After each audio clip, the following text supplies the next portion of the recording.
Hello, and welcome to Navigating Patterns. This is another video in my sense-making series, and I talked about weaving together two different themes in this series, and this one isn't so much about models that people are using to map the world. This one is a pragmatic video. So these are tools that I use to help myself make sense of the world that I'm hoping that you can use. And I'm going to try to define my terms. Feel free to throw out my definitions if you don't like them. Use them if you do, or better yet, modify them to suit your own needs. So one of the things I'd like to discuss is this critical thinking tactic that I've trained myself to use. Now, to be fair, I'm disagreeable. And so one way to think about disagreeability is, when you're disagreeable, you're a contrarian, you're a natural skeptic, right? And there's a tradition around skepticism. So there's training out there somewhere for being skeptics. And in this ethos of being disagreeable, being a contrarian, is this idea that when somebody makes a statement, you question the axioms that they're using. So you can ask your question, if A is true, then what else would have to be true? And this is just the process of breaking down the axioms, right? Because there's almost never one conclusion. Multiple things are usually tied up in one another, right? They're all wrapped up together. And when somebody makes a statement about something, that's going to affect a bunch of other things. And that's what we're trying to get at is, does this match all of the expected effects? So it's important to be able to break down axioms and figure out, well, then what? What would go on? What else would happen, right? And that's really the heart of critical thinking. And critical thinking is kind of wrapped up in this mindset because we sort of have two modes in our mind. The primary mode is information gathering mode, where we're just like, oh, what's this? What's that? And when you're in gathering mode, you're taking things in and you're assuming that they're correct, and then you're proceeding from there, right? But there's another mode, which is information exploration mode, where you're taking in ideas and playing with them, right? You're not accepting them right away. You're saying, well, I'm gonna play with this. I'm gonna fight with this idea. I'm gonna really wrestle against this idea and see if I can break it.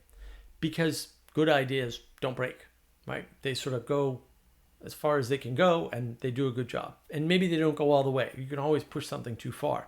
But it's kind of easy to see in some sense, or easier to see in some sense, when that might be the case. And unfortunately, getting ourselves out of information gathering mode and into information exploration mode is not easy. It probably needs training for people who aren't naturally disagreeable. And I'm disagreeable. I train in this sometimes. I deliberately take the devil's advocate position in arguments on purpose and defend things I don't agree with. A lot of people call this steel manning. I think the steel man, straw man things kind of played out, actually. Not that you shouldn't use them, but let's be a little more careful instead of throwing these terms around. When you're steel manning, you're really playing with someone else's ideas, right? You're really wrestling with something. You're adopting a position and trying to find the best way to explore it for yourself. And that's a great thing to do. That's part of the training, this whole contrarian idea. So you should train in that when you get a chance with people that you can train in, right? And there's a long tradition of this in debate clubs and such not. They used to do things like that. So take the time to play with ideas, to fight with them, to wrestle them to the ground and see where they go and see what breaks and what doesn't. And usually things break really quick when they're not good. And so it's easy to find when things are wrong. And this is the way science works, right? Science says, look, we've got this idea. We're going to put it to a bunch of tests. If it passes all the tests, we're going to proceed as though it's the best idea out there until we find a test that contradicts the idea directly. So they're wrestling and playing with ideas, but the whole principle is based on being wrong, right? So you put something out, you try to prove it's wrong. You don't put something out and try to prove it's right.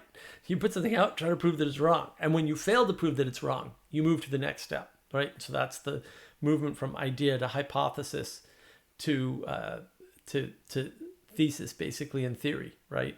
So that's an important part of science, is this wrestling with ideas. But of course, we're not natural scientists. This is all over the literature.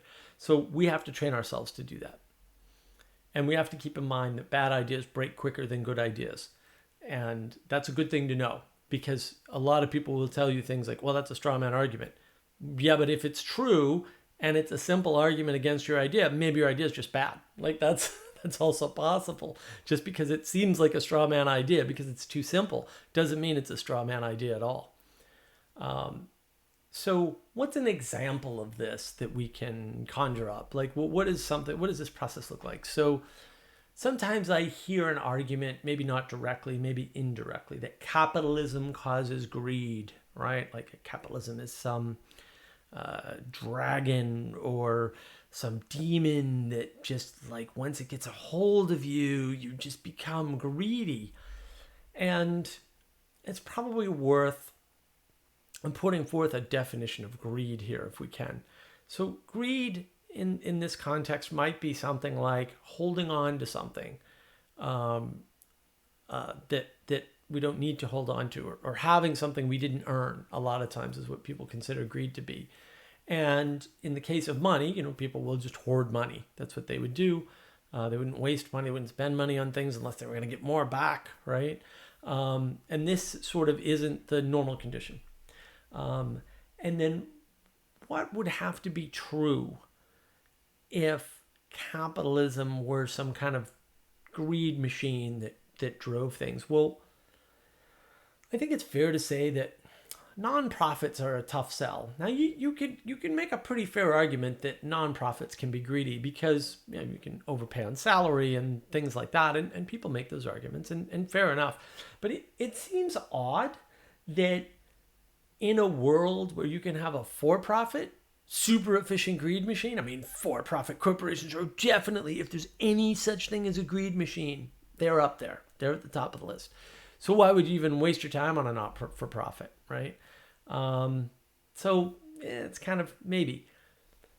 Another one is religious giving. Wealthy people aren't going to give to religions. It's not going to happen. If capitalism rules the day, why give your money to a religion? Total anti-capitalist right there. If capitalism is a greed machine. So that's kind of worth thinking about. That's a tougher one. And charity. Charity's gone. That there's no charity in a world where capitalism and greed are wrapped up that tightly. There certainly seems to be something else going on. And then you can ask yourself, like, well, what else would cause this greed to kind of show up? Well, look, everything we do is wrapped up in capitalism. Like, it just touches everything because that's our main mode of transferring money. But greed existed before capitalism. Greed existed in feudalism. Greed existed in ancient Rome. Greed existed all the way back, because you can be greedy with more than your money. You can be greedy with your time. You can be greedy with your emotions. You can withhold love. That's being greedy with love. Like, there's all kinds of ways that we can be greedy that aren't wrapped up in capitalism, money, monetary systems, nothing. And the thing is, again, capitalism shows everything that we do. So greed seems to be the product of the person. And because it's the product of a person, and because people engage in capitalism is going to show you greed because it makes things easier, right? It makes lots of things easier. It makes trade a lot easier and more fair. So when when people are greedy, you're going to see it's going to show up in capitalism. And also, because capitalism is wrapped up in everything we do, the way that it shows up is going to be very, very bright to us, right? Because it's easy to see money and it's easy to make assumptions about who's using their money wisely because you don't know where they're using their money. You can just look at the worst possible case. So, this is a case, again, of asking if A is true, what else is true? What else would have to be true? If you're taking this axiom like that, if you're saying, look, greed is caused by capitalism. Greed is caused by capitalism. That's the axiom. What would that world look like? And truth be told, look, we're humans, we're greedy. It shows up in capitalism.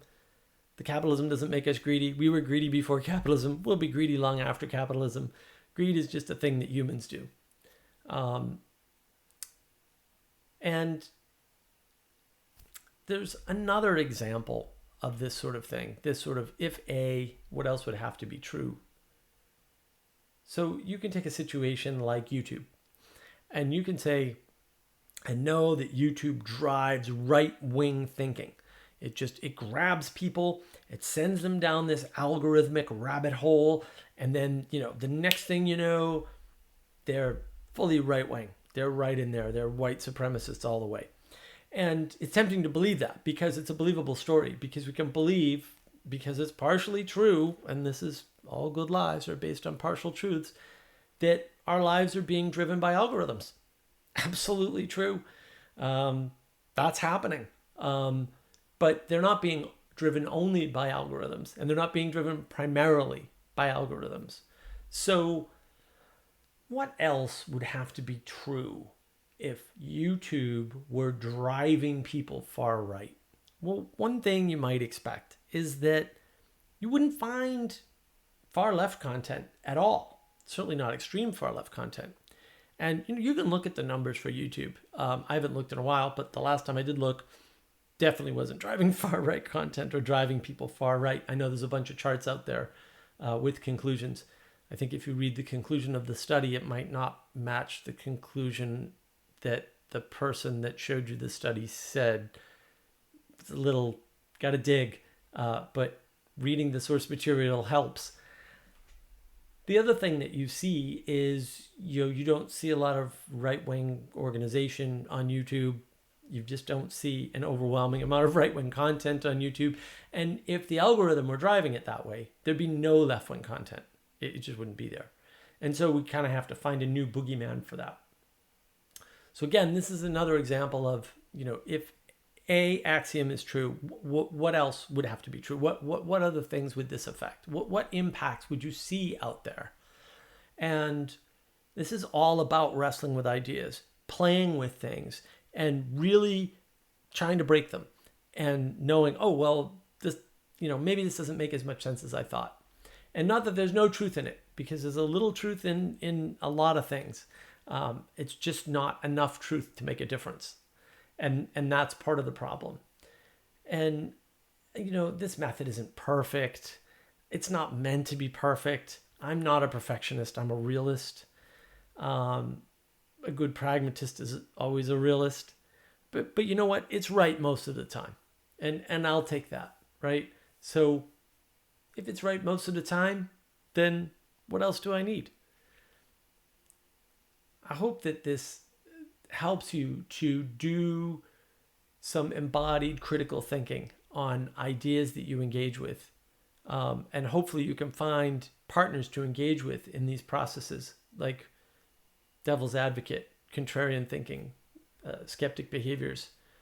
And I hope that this helps you to think about this. And I do want you to ruminate on it too, because it's helpful to really sit with it and consider the ideas seriously instead of barreling through the videos and trying to get all of the wonderful information, I hope it's wonderful, that I'm putting out, right? Really sit with it, maybe for a day or two even, before you go to the next video. Like, get used to this idea. These ideas in critical thinking in particular and pragmatic ways of sense making are very powerful. And I think we really need them in this crazy, mixed up, confused, information overloaded world in which we live. Thank you for your time and attention.